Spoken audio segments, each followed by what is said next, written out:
ശാപങ്ങൾ, സൗഖ്യമായ എൻ്റെ രോഗങ്ങൾ യേശുവിൻ നാമത്തിൽ. ഹല്ലേലൂയ ഞാൻ പാടിടും, യേശുവിനെ ആരാധിക്കും. ഹല്ലേലൂയ ഞാൻ വാഴ്ത്തിടും സർവശക്തനായവനേ. ദൈവനാമത്തിന് മഹത്വമുണ്ടാകട്ടെ. ഗ്രേസ് മിനിസ്ട്രീസിൻ്റെ സ്വാതന്ത്ര്യ സന്ദേശമെന്ന ഞങ്ങളുടെ TV പ്രോഗ്രാമിലേക്ക് എൻ്റെ എല്ലാ ശ്രോതാക്കളെയും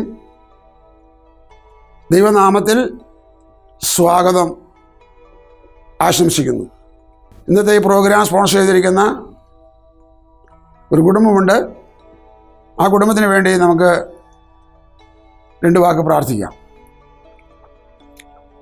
ശോഭ ഇബ്രാഹാം എന്ന് പറയുന്ന ഒരു കുടുംബം തൃശ്ശൂരിൽ നിന്ന് ഇന്നത്തെ ഈ എപ്പിസോഡ് സ്പോൺസർ ചെയ്തിരിക്കുന്നതുകൊണ്ട് അവർക്ക് വേണ്ടി പ്രാർത്ഥിക്കാം. സ്വർഗീയ പിതാവേ, യേശുവിൻ നാമത്തിൽ ദൈവവേലയിലായിരിക്കുന്ന മക്കൾ ശോഭ ഇബ്രാഹാമും കുടുംബവും ഇന്നത്തെ ഈ എപ്പിസോഡിനെ സ്പോൺസർ ചെയ്തതിനായ സ്തോത്രം. ദൈവരെ അനുഗ്രഹിക്കണം, സഹായിക്കണം. ധാരാളമായി നിങ്ങളുടെ നാമത്തിന് വേണ്ടി ചെലവിടുവാൻ, തിരുനാമത്തിന് വേണ്ടി ചെലവായി പോകുവാൻ, അപ്പോസ്തലനെ പോലെ സാക്ഷ്യപ്പെടുത്തി മുന്നേറുവാൻ അവരെ ഒരുക്കണമേ. അവരെ കുടുംബമായിട്ട് അനുഗ്രഹിക്കുന്നു, മഹത്വം അങ്ങേക്ക് നൽകുന്നു. യേശുവിൻ നാമത്തിൽ തന്നെ ആമേൻ. കർത്താവിൽ പ്രിയരെ, കഴിഞ്ഞ എപ്പിസോഡിൽ നമ്മൾ വെച്ചിരിക്കുന്ന വിഷയത്തിൻ്റെ ബാക്കിയിലേക്ക് ഇന്ന് കടക്കുകയാണ്. അത് ദൈവം നിയമം പാലിക്കുന്നു എന്ന ടൈറ്റിൽ,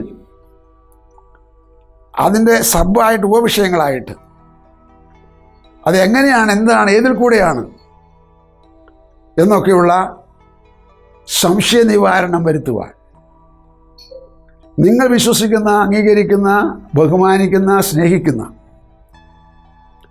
പുസ്തകത്തിൽ നിന്ന് നിങ്ങളുടെ മുമ്പാകെ തെളിയിക്കുവാൻ, വിശദീകരിക്കുവാൻ ഒരു സുവിശേഷകൻ്റെ റോളിൽ ഞാൻ നിൽക്കുകയാണ്. നിങ്ങൾ ഞങ്ങൾക്ക് വേണ്ടി ദയവ് ചെയ്ത് പ്രാർത്ഥിക്കുക. ഇന്നത്തെ ചിന്താവിഷയം പഴയ നിയമ ഉപദേശം. നമ്മുടെ പുസ്തകത്തിൽ പഴയ നിയമമെന്നും പുതിയ നിയമമെന്നും 2 ഭാഗമുണ്ടല്ലോ. പഴയ നിയമ ഉപദേശത്തിൻ്റെ ഒരു ഭാഗത്തേക്ക് നമ്മൾ കടക്കുന്നു. അതിൽ ദൈവം ന്യായപ്രമാണം മാറ്റുന്നതാണ് അതിൻ്റെ തലക്കെട്ട്. മത്തായിയുടെ സുവിശേഷം 5:17 അതിനുപോൽപരമായി നമുക്ക് നോക്കാം. ഞാൻ ന്യായപ്രമാണത്തെയോ പ്രവാചകന്മാരെയോ നീക്കേണ്ടതിന് വന്നു എന്ന് നിരൂപിക്കരുത്, നീക്കുവാനല്ല നിവർത്തിപ്പാനത്രേ ഞാൻ വന്നത്. ന്യായപ്രമാണം സ്വന്തം കൈവിരലുകൊണ്ട് ആദ്യാക്ഷരം കുറിച്ച് മോശയ്ക്ക് 2ാം വട്ടവും സീനായ് മലയിൽ വെച്ച് ദൈവം ദൂതൻ മുഖാന്തരം കൈമാറി കിട്ടിയ ആ പ്രമാണം, കൂടാതെ ദൈവം മോശയോട് പറഞ്ഞു കൊടുത്ത് മോശ അത് ആത്മാവിൽ നിയോഗത്താൽ എഴുതിയ പ്രമാണം, ആ പ്രമാണത്തിനാണ് ന്യായപ്രമാണം എന്ന് പറയുന്നത്. കേൾക്കുമ്പോൾ നമുക്ക് വലിയ ഭാരമായ ഒരു ചുമട് പോലെയൊക്കെ തോന്നാം. അത് വാക്കുകളുടെ അർത്ഥവും സാന്ദർഭിക വിഷയത്തിൻ്റെ സ്വഭാവവും മനസ്സിലാകാത്തതുകൊണ്ട്. ന്യായമായ പ്രമാണം എന്നാണ് അതിൻ്റെ അർത്ഥമുള്ളൂ. ന്യായം, ആ പ്രമാണം ന്യായമാണ്. മനുഷ്യനുള്ള ബന്ധത്തിൽ ന്യായമാണ്. മനുഷ്യൻ ദൈവമായിട്ടുള്ള ഉടമ്പടി ആണ് ആ പ്രമാണം. തമ്മിലുള്ള കണക്റ്റഡിനുള്ള ചാനലാണ് ആ പ്രമാണം. അപ്പോൾ ആ പ്രമാണം എവിടെ മുതൽ എവിടം വരെയാണെന്ന് പറഞ്ഞില്ലെങ്കിൽ എനിക്കൊരു തൃപ്തി വരികയില്ല. ഒരാഹാരത്തിന് വിളമ്പി കൊടുക്കുമ്പോൾ ഉള്ളതുകൊണ്ട് ഭംഗിയായി കൊടുക്കാൻ സഹായിച്ചില്ലെങ്കിൽ വിളമ്പുന്ന ആൾക്ക് തൃപ്തി വരികയില്ല, കൊടുക്കുന്ന ആൾക്ക് തൃപ്തി വരികയില്ല. അതുപോലെയാണ് ഞാനിപ്പോൾ പറഞ്ഞത്. അപ്പം ഞാൻ അതിലേക്ക് കടക്കട്ടെ. യേശു പറഞ്ഞതാണ്, ന്യായപ്രമാണത്തെയോ പ്രവാചകന്മാരെയോ നീക്കാൻ വന്നതല്ല ഞാൻ, പിന്നെ ഞാൻ നിവർത്തിക്കാൻ വന്നതാണ്. അപ്പം ന്യായപ്രമാണം കാതലായി ഒന്നാമതായി ചൂണ്ടിക്കാണിക്കുന്നത് ഒരു മശിഹ വരുമെന്നാണ്. പിന്നെന്തിനാ ഈ പ്രമാണം പറയുന്നത്? മശിഹ വരുന്നത് വരെ നിങ്ങൾക്കും എനിക്കും മധ്യയുള്ള നിയമത്തിൻ്റെ പുസ്തകമാണ്. ഇപ്പോൾ ദൈവത്തിൻ്റെ നിയമപുസ്തകം ഇന്ത്യൻ ഭരണഘടന വെച്ച്, രാജ്യത്തിൻ്റെ ഭരണഘടന വെച്ച് കോടതി കാര്യങ്ങൾ കൈകാര്യം ചെയ്യുന്നത് പോലെ ദൈവത്തിൻ്റെ നിയമപുസ്തകം, ആ നിയമപുസ്തകമാകുന്ന ഭരണഘടനയാം ന്യായപ്രമാണം, അതാണ് പഴയ നിയമം എന്ന് പറയുന്നത്. ആ പഴയ നിയമ ന്യായപ്രമാണം ചൂണ്ടിക്കാണിച്ചുകൊണ്ടിരുന്നത് യേശുക്രിസ്തു വരും, യാഗമാകും. അന്ന് വരെ ഇസ്രായേൽ മക്കളായ നാം കഴിച്ചുകൊണ്ടിരിക്കുന്ന പാപപരിഹാരത്തിന് വേണ്ടി നിവർത്തിക്കപ്പെടുന്ന മൃഗബലികൾ, ഒരു യാഗവും പിന്നെ വേണ്ട. ശ്രദ്ധിക്കുക, തെറ്റിപ്പോകാതെ. ന്യായപ്രമാണ കാലത്തിൽ, ന്യായപ്രമാണ പുസ്തകത്തിൽ എഴുതിയിരിക്കുന്ന പ്രകാരമുള്ള പാപപരിഹാര യാഗങ്ങൾ യേശുക്രിസ്തുവിൻ്റെ യാഗമാകുന്നതോടുകൂടെ എന്നേക്കുമായി നിറവേറും. അതാണ് യേശു പറഞ്ഞത്, ഞാൻ ന്യായപ്രമാണത്തെയോ പ്രവാചകന്മാരെയോ നീക്കാൻ വന്നതല്ല, നിവർത്തിപ്പാൻ വന്നതാണ്. ദൈവവും ന്യായപ്രമാണത്തിലുള്ള ബന്ധം എന്താണ്? മത്തായി 5:18 എന്താണ് പറയുന്നത്? സത്യമായിട്ട് ഞാൻ നിങ്ങളോട് പറയുന്നു, ആകാശവും ഭൂമിയും ഒഴിഞ്ഞു പോകും വരെ സകലവും നിവൃത്തിയാകുവോളം ന്യായപ്രമാണത്തിൽ നിന്ന് ഒരു വള്ളിയെങ്കിലും പുള്ളിയെങ്കിലും ഒരു നാളും ഒഴിഞ്ഞു പോകുകയില്ല. ന്യായപ്രമാണത്തിൻ്റെ ഒരു വള്ളിക്കും പുള്ളിക്കും മാറ്റം ഒഴിഞ്ഞു പോകുകയില്ല. പക്ഷേ ന്യായപ്രമാണം നിലവിലുണ്ടായിരുന്നിട്ടും ന്യായപ്രമാണ വിശ്വാസികളും പഠിക്കുന്നവരും പഠിപ്പിക്കുന്നവരുമായവർ മുതൽ അതിൻ്റെ ഉള്ളിലുള്ള എല്ലാ ജനവും നല്ലൊരളവിൽ പരാജയപ്പെട്ടു പോയി.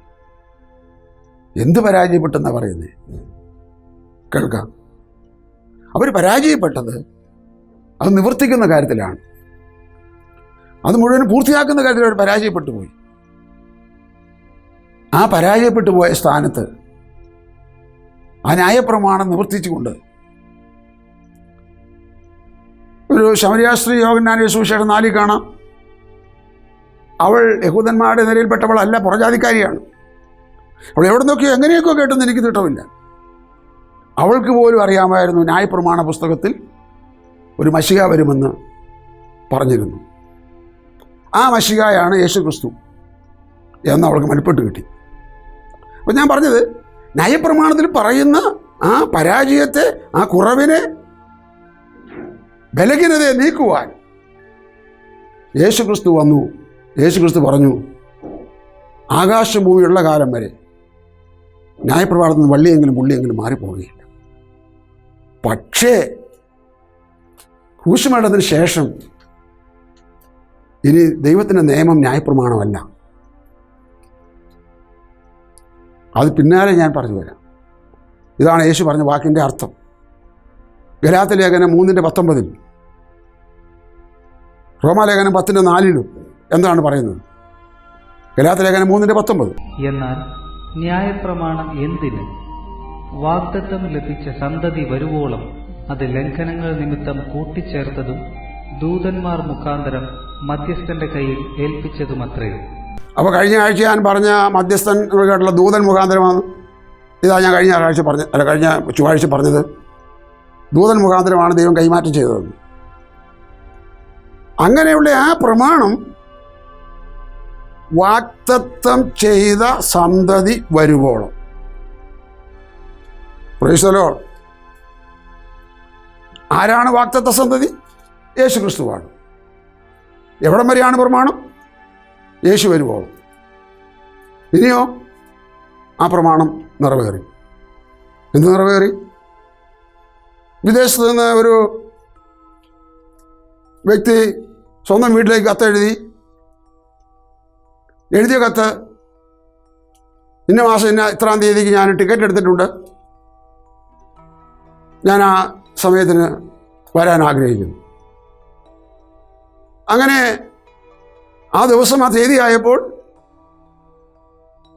ആ മനുഷ്യൻ നിശ്ചിത വീട്ടിലെത്തി.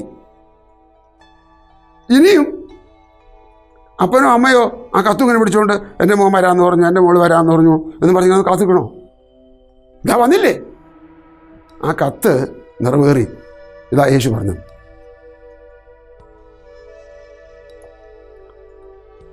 ന്യായപ്രമാണത്തിൻ്റെ ആരംഭവും സമാപനവും ദൈവം എനിക്ക് വെളിപ്പെടുത്തിയ വെളിപ്പാടിൽ നിന്ന് ഞാൻ പറയുന്നു. പുറപ്പാട് പുസ്തകം 24 മുതൽ മത്തായി എഴുതിയ സുവിശേഷം 27 വരെ. അതോടെ ന്യായപ്രമാണം പതിയെ വഴിമാറി. അഥവാ ഇനി ന്യായപ്രമാണമല്ല, യേശുക്രിസ്തുവാണ് അടുത്ത ഉടമ്പടിക്കാരൻ, ദൈവമായിട്ട് ഉടമ്പടിക്കാരൻ. എബ്രായലേഖനം 2-ാം അധ്യായം 3-ാം വാക്യം വായിച്ചോ? കർത്താവ് താൻ പറഞ്ഞു തുടങ്ങിയതും ദൈവം അടയാളങ്ങളാലും അത്ഭുതങ്ങളാലും വിവിധ വീര്യപ്രവൃത്തികളാലും തന്റെ ഇഷ്ടപ്രകാരം പരിശുദ്ധാത്മാവിനെ നൽകിക്കൊണ്ടും. ദൈവം പറഞ്ഞു തുടങ്ങിയത്. സ്തോത്രം. അതാണ് വാഗ്ദത്തം. മനസ്സിലാകാൻ ഇത്തിരി ബുദ്ധിമുട്ടെങ്കിൽ തോന്നാം. അതെൻ്റെ കുറ്റമല്ല. ഇങ്ങനെ ഇത് മനസ്സിലാക്കി തരാൻ കഴിയും. ദൈവം പറഞ്ഞു തുടങ്ങിയത് ഏദനിലാണ്. ആദ്യം കേട്ടത് ആദാമാണ്. അത് ആവർത്തിച്ച് പറഞ്ഞത്, പച്ചയായി സ്പഷ്ടമായി പറഞ്ഞത് മോറിയ മലയിലാണ്. അത് കേട്ടത് അബ്രഹാമാണ്. അതാണ് വാഗ്ദത്തം. സ്ത്രീയുടെ സന്തതി. അബ്രഹാമോട് പറഞ്ഞപ്പോൾ നിന്റെ സന്തതി. മത്തായി സുവിശേഷം എഴുതി 1-ാം വാക്യത്തിൽ വന്നപ്പോൾ അബ്രഹാമിൻ്റെ മകനായ ദാവീദിൻ്റെ മകനായ യേശുക്രിസ്തുവിൻ്റെ വംശാവലി. അപ്പോൾ പറഞ്ഞു വന്ന കാര്യം ഇതാണ് വാഗ്ദത്തം. വാഗ്ദത്ത സന്തതിയെക്കുറിച്ച് എവിടെ തുടങ്ങി പറഞ്ഞു? ഏദനിൽ തൊട്ട് പറഞ്ഞു. എവിടെ വെളിപ്പെട്ടു? മത്തായി എഴുതിയ സുവിശേഷം 2-ാം അധ്യായത്തിൽ വെളിപ്പെട്ടു. എന്ത് വെളിപ്പെട്ടു? യേശു ജനിച്ചു. അതാണ് വാഗ്ദത്ത സന്തതി. അക്കാലത്ത് ഇസ്രായേലിനെ ഭരിച്ചിരുന്ന രാജാവിൻ്റെ പേര് ഹെരോദാവെന്നാണ്. ഹെരോദ രാജാവ് പള്ളി പോകുന്നവനും ന്യായപ്രമാണം വായിക്കുന്നവനും പ്രസംഗം കേൾക്കുന്നവനും ഒക്കെ ആയിരുന്നു. കിഴക്ക് നിന്ന് വന്ന വിദ്വാൻമാരും അവർ അക്കൂട്ടത്തിലുള്ളവരായിരുന്നു. ഞാനിവർ 2 കൂട്ടരോടും സൗമ്യമായിട്ട് ചോദിച്ചു, നിങ്ങൾ ഇതുവരെ മനസ്സിലാക്കിയോ യേശു എവിടെ ജനിക്കുന്നതെന്ന്? എന്ന് പറഞ്ഞാൽ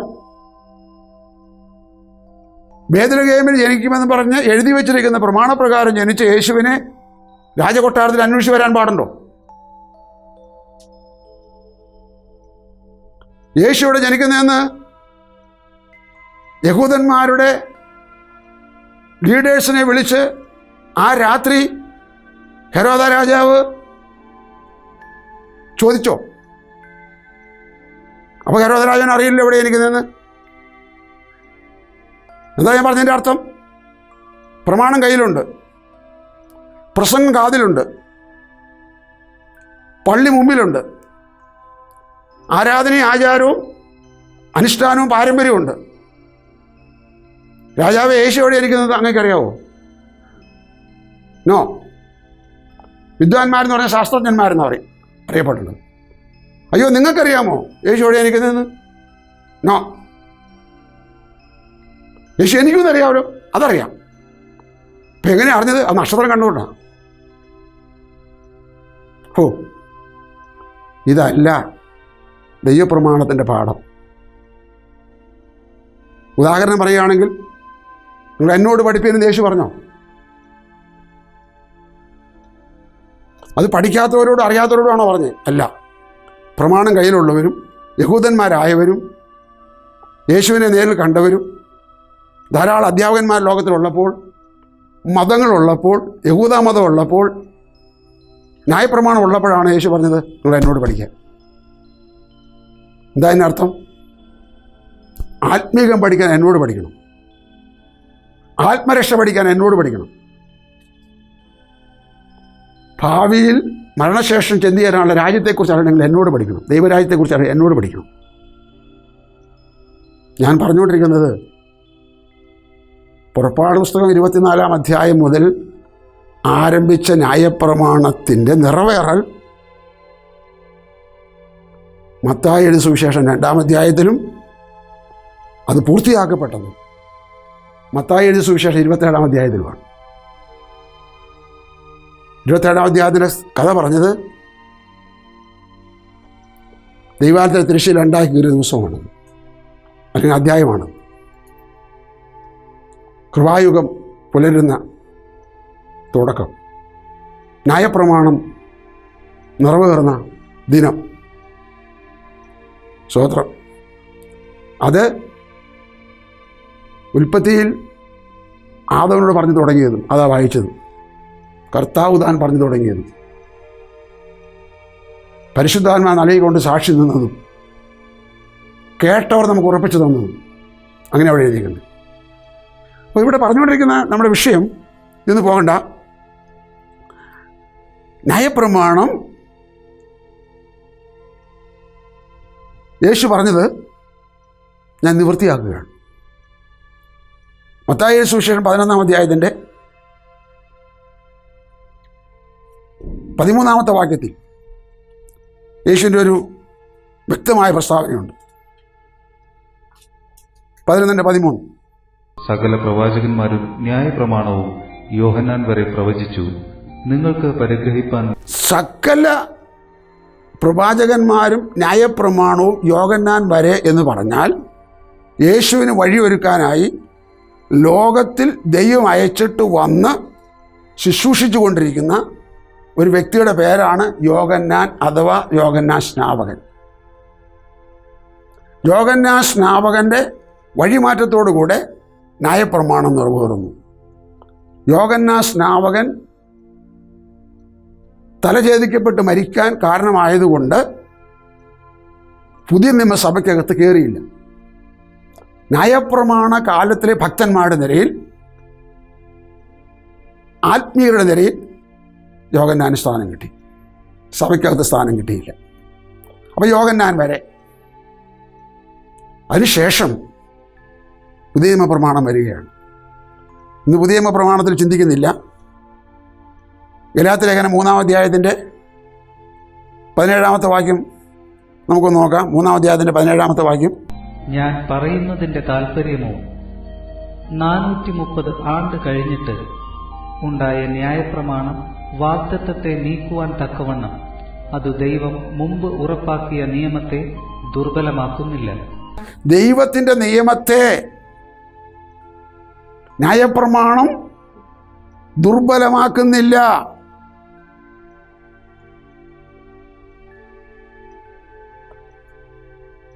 ദൈവം അബ്രഹാമിനോട് മോറിയ മലയിൽ വെച്ച് അരുളി ചെയ്ത അരുളപ്പാടിന് ശേഷമുള്ള 430 വർഷം കഴിഞ്ഞാണ് പുറപ്പാട് പുസ്തകം 24-ാം അധ്യായത്തിൽ ദൈവം മോശയ്ക്ക് കൈമാറുന്ന കൽപ്പലക എഴുതാൻ തുടങ്ങി. പുറപ്പാട് പുസ്തകം 32-ാം അധ്യായത്തിലെത്തിയപ്പോൾ മോശയുടെ കയ്യിൽ അത് ഏൽപ്പിച്ചു കൊടുത്തു. അപ്പോൾ ഇവിടെ പൗലോസ് ചോദിക്കുന്നത് വാക്തത്വത്തിൽ നിൽക്കുന്നോ ന്യായപ്രമാണത്തിൽ നിൽക്കുന്നോ?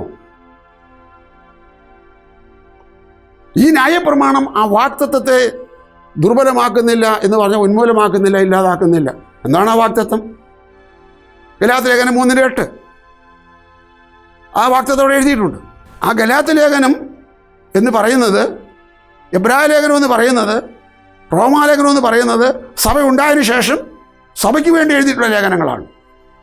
എല്ലാ ലേഖനങ്ങളും അങ്ങനെയാണ്. പക്ഷേ ഈ 3 ലേഖനത്തെ ഞാൻ പേര് ചൊല്ലി പറഞ്ഞൊരു കാര്യം, വ്യത്യസ്തമായ മതവിഭാഗങ്ങളിൽ നിന്ന് സഭയിലേക്ക് വന്ന ആൾക്കാർ സഭയിൽ വർദ്ധിച്ചപ്പോൾ വ്യത്യസ്ത ഉപദേശങ്ങളും കയറി. ഉപദേശം കയറിയപ്പോൾ അവർ പറഞ്ഞു ന്യായപ്രമാണത്തിലേക്ക് പോകണം, പരിച്ഛേദന ഏൽക്കണം. മോശം ന്യായപ്രമാണത്തെ നമുക്കൊരിക്കലും മാറ്റിവെക്കാൻ പറ്റത്തില്ല എന്ന് പറഞ്ഞ് ഈ യഥാർത്ഥ വിശ്വാസികളായവരെ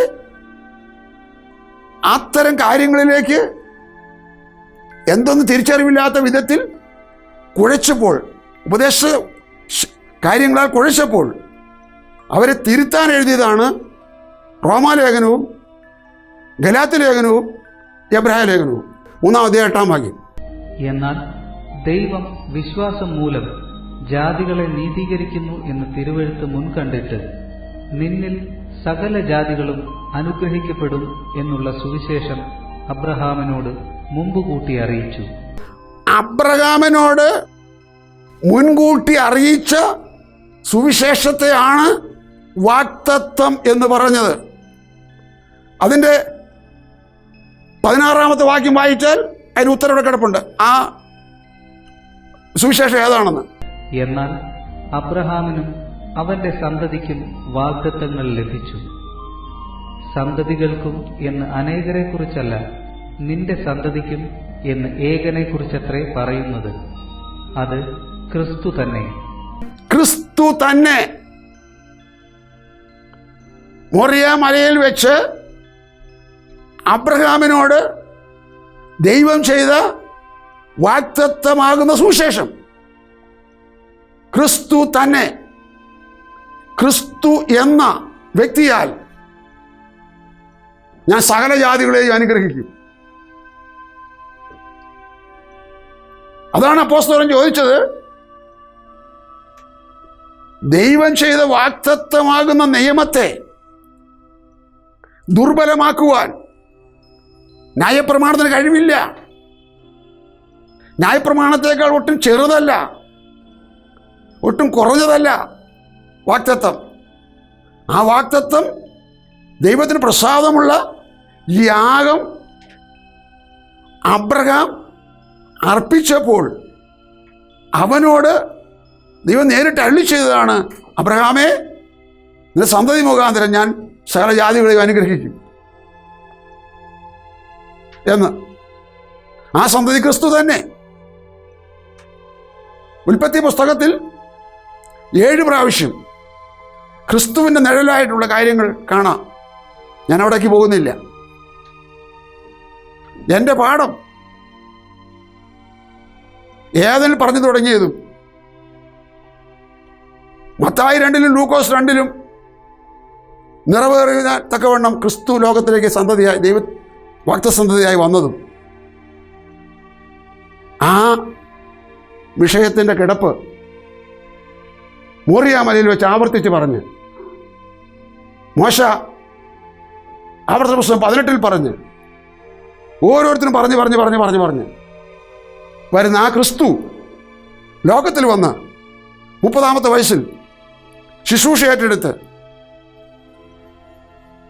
മലയിൽ കയറി മത്തായി 5, 6, 7 അധ്യായങ്ങൾ പ്രസംഗിച്ചപ്പോൾ ആ പ്രസംഗത്തിൻ്റെ കുറിപ്പ് ബൈബിളിൻ്റെ 3 അധ്യായങ്ങൾ മഹാത്മാഗാന്ധി വായിച്ചിട്ട്, ബഹുമാനപ്പെട്ട മഹാത്മാഗാന്ധി പോലും പറഞ്ഞു, സാക്ഷാൽ വിപ്ലവകാരി വന്നിട്ടുണ്ട്, അവൻ യേശുവാണ്.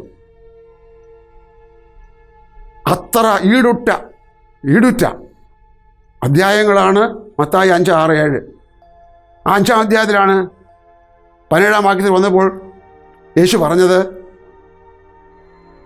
ന്യായപ്രമാണത്തെയും പ്രവാചകന്മാരെയും നീക്കാൻ വന്നതല്ല, നിവർത്തിക്കാൻ വന്നതാണ്.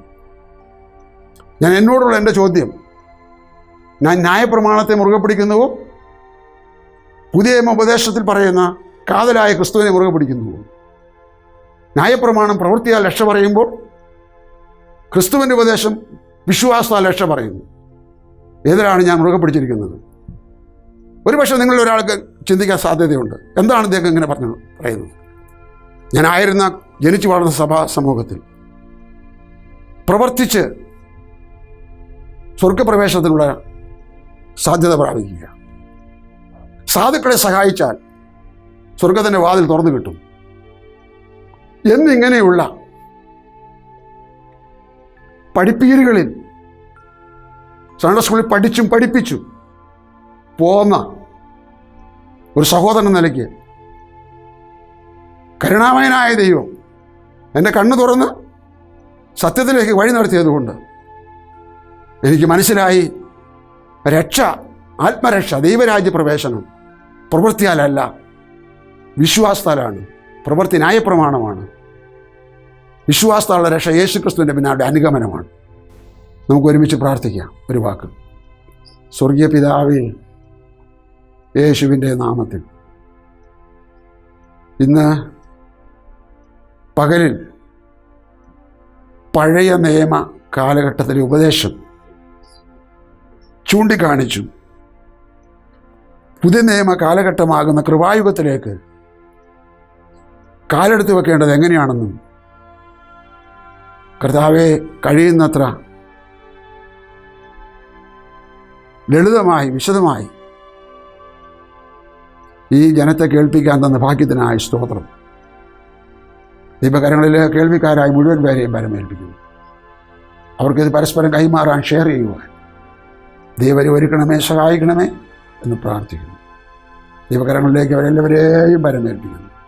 അവരുടെ പ്രശ്നങ്ങൾ, ആവശ്യങ്ങൾ കർത്താവിൻ്റെ അടുത്ത് വന്നാൽ നീക്കുപോക്കും പരിഹാരം, ഉദാഹരണം ഉണ്ടെന്നുള്ള ബോധ്യത്തിൽ അവർ മുന്നേറുവാൻ അവരെ സഹായിക്കണമെന്ന് പ്രാർത്ഥിക്കുന്നു.